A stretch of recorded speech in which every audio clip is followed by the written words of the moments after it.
Direct News TV. March 5, 2024. Can Jacob Zuma and his MK party unseat the ANC in South Africa's election? KwaZulu-Natal, South Africa, "We need change and we need change now," said Princess Nosiwe Zulu, sitting in her home in a low-income government housing project in Savannah Park, 18 kilometers west of the South African port city of Durban. "Black people cannot be slaves in their own country forever, that's why we are voting for the Umkhonto we MK, party to drive that change," the 51-year-old said, declaring her support for the new wildcard political party recently endorsed by controversial former President Jacob Zuma.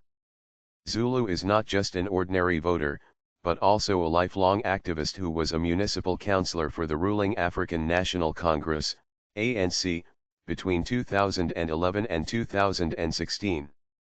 But in the past few months, she has changed sides, now dedicating her time and resources to wooing would-be voters in KwaZulu-Natal, KZN, Zuma's home province, to cast their ballots for the MK, which means Spear of the Nation. "I had been warning my comrades in the ANC that if we continue with arrogance, corruption, and lack of accountability, we will lose popular support," she said. "They did not listen, and look, that is exactly what is happening now." South Africans go to the polls on May 29 in a crucial election for the ANC, which has been in power since the country's first post-apartheid elections 30 years ago.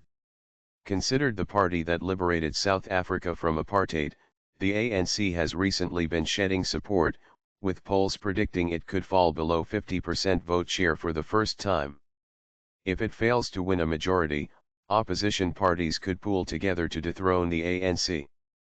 The MK's rapid rise since its birth last year could, in particular, damage the ANC in KZN, South Africa's second most populous province, where polls suggest the Zuma-backed party could emerge as the single biggest winner in the coming election.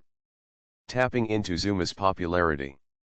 Formed in early 2023, the MK came into prominence in December when Zuma announced he would back them instead of the ANC, the party through which he twice became president. The MK is now tapping into Zuma's popularity to win more supporters, while also benefiting from resentments among an electorate fed up with government corruption, high levels of violent crime, electricity blackouts known locally as load shedding, growing scarcity of piped water, unemployment, and poverty under 30 years of ANC rule. In turning away from the ANC, Zuma said his conscience could not allow him to vote for a party that had become sellouts, and that he would ensure the MK gained enough support to win and change the country's constitution for the benefit of the struggling black majority. South Africa's constitution is considered one of the most progressive in the world and is among the most cited by top global courts. However, Zuma and the MK argue it was informed by Western laws and is unrepresentative of the people. "We need to relook at our constitution because it does not benefit us as blacks," Zulu told Al Jazeera, echoing the view that the constitution has made it difficult for many black South Africans to uplift themselves after colonialism, apartheid, and racial economic suppression. Zuma is an enigmatic political figure with a huge following among the Zulu community, South Africa's largest ethnic group to which he belongs. His popularity persists even though his road to political power has been paved with countless controversies. He was fired from his position as the country's deputy president in 2005 after his close associate was found guilty of corruption for, among other things, paying bribes to Zuma. In the same year he was indicted on a charge of rape, but was later acquitted. Also in 2005, he was indicted on charges of fraud, corruption, and money laundering. Despite these travails, Zuma still managed to get elected ANC leader in 2007 and South Africa's president in 2009 and 2014.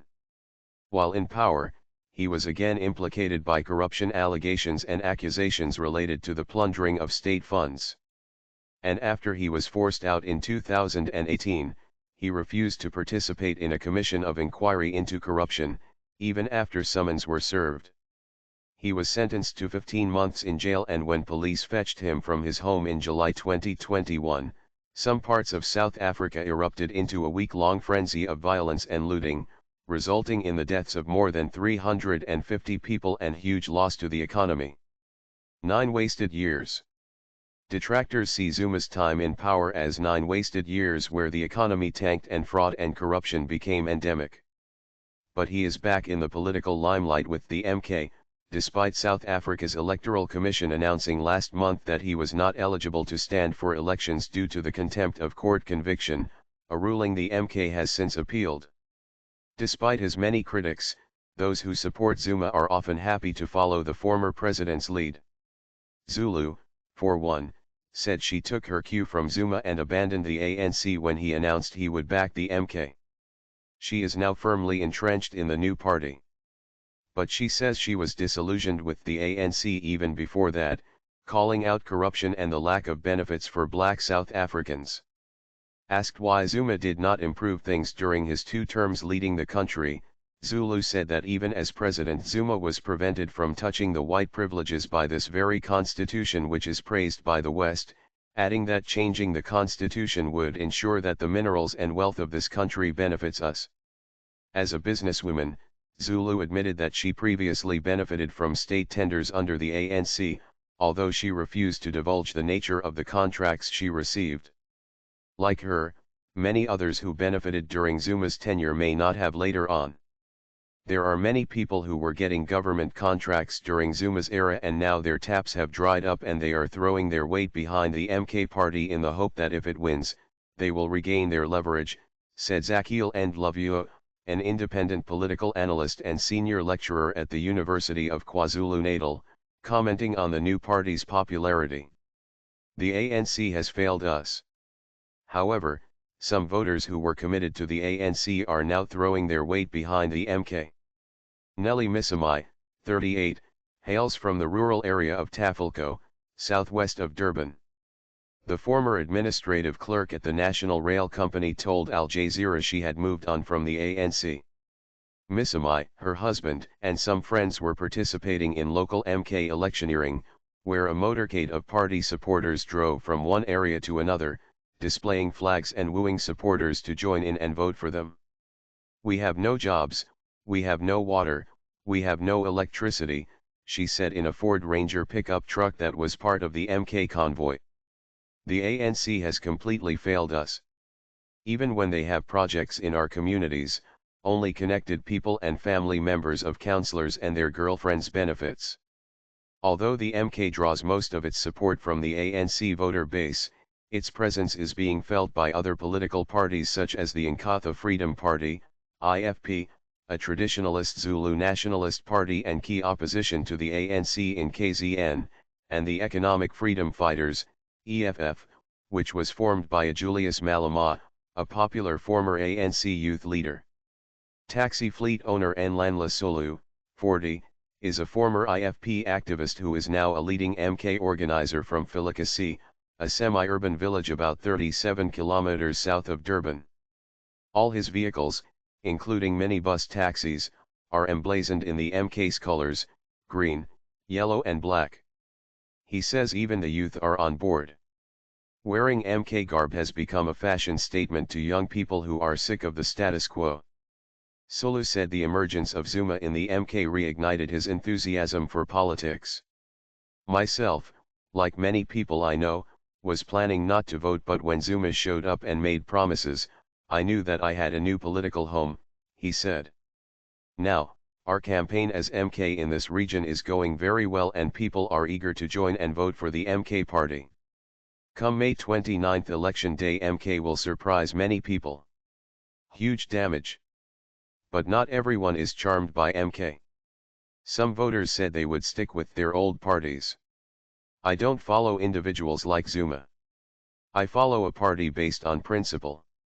I will vote for the ANC, like I always do, said Andile Sibiya, 28, as he watched the MK campaign convoy pass his home in Kwadabeka, west of Durban. Just over 27 million South Africans have registered to vote in the upcoming polls. Gauteng, the country's most populous province with more than 7 million registered voters, and KwaZulu-Natal, with 5.7 million voters, are the main battlegrounds. Last month, A survey of voters conducted by the Brent Hurst Foundation, a Johannesburg-based think tank, indicated that nationally the ANC support has fallen to 39%, with the closest opposition, the Democratic Alliance, DA, gaining ground with 27%. The same survey found that in KZN, Zuma's MK party is set to be the largest, with 25% of the vote.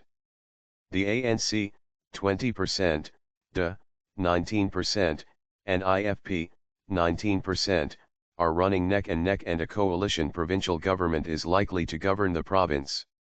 The poll also suggested a national coalition government is highly likely after the general election.